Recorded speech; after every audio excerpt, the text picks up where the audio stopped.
I'd like to show you how to make one of my all-time favorite soups. It's really simple to make, and I've been making it for years. When I worked for Martha Stewart in her catering business, one of the great things about working there was she had a wonderful herb garden, and we got to go out and pick fresh herbs every day to use in the food that we were cooking. And I discovered fresh tarragon. And this soup is a roasted red pepper soup with carrots and fresh tarragon.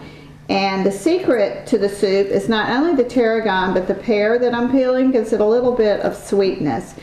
And it just gives the soup wonderful flavor, and I love the flavor of the carrot and the tarragon together. So I'm just going to peel and chop the pear, and then we're going to start our soup by just sauteing all these vegetables together. I've just started sauteing my onions and my shallots in a little bit of butter and olive oil. And to that we're going to add our carrots. I have 4 chopped carrots and 2 chopped red bell peppers and 1 pear. After the veggies have been cooking for about 15 minutes, you just want to add the garlic and give it a nice stir and continue to cook a couple of minutes more. After the garlic has cooked for 1 to 2 minutes, you just want to add 6 cups of chicken or vegetable broth.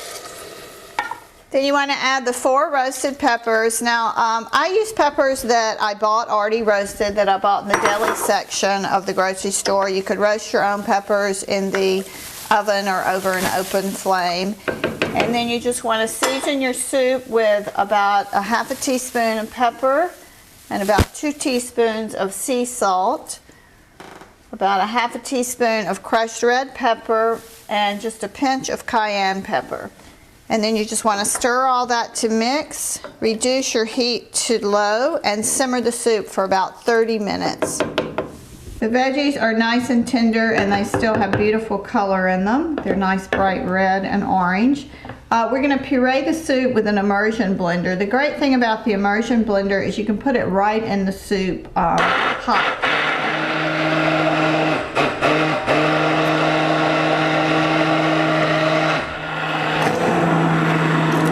We're going to puree the soup until it's smooth, and the soup is still hot enough that it'll just cook the tarragon a little bit to distribute the flavor throughout the soup.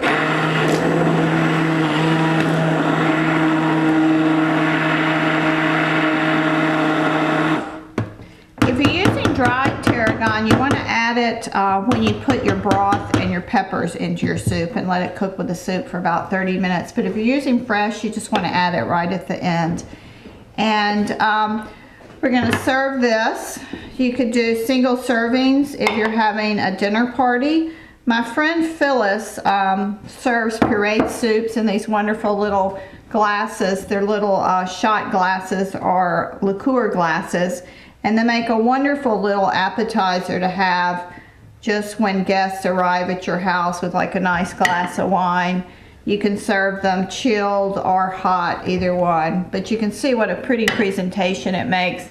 You could walk around, someone could walk around with a platter of them, and your guests don't need a spoon or anything. They can just sip them right from the glass. I think they just look really pretty that way. One of the things that I talk about in the cookbook are different toppings to put on your soup when you serve it. And I think this soup just really calls for something nice and cheesy. So I've made a little grilled cheese sandwich, and what I'm going to do is just cut the edges off of my bread, and I'm going to cut it into croutons. So when it's served, you have a nice little, not only a crouton, but a surprise in the center of your crouton, just made with a little grilled cheese sandwich. And it makes a really pretty presentation, and it's also very flavorful.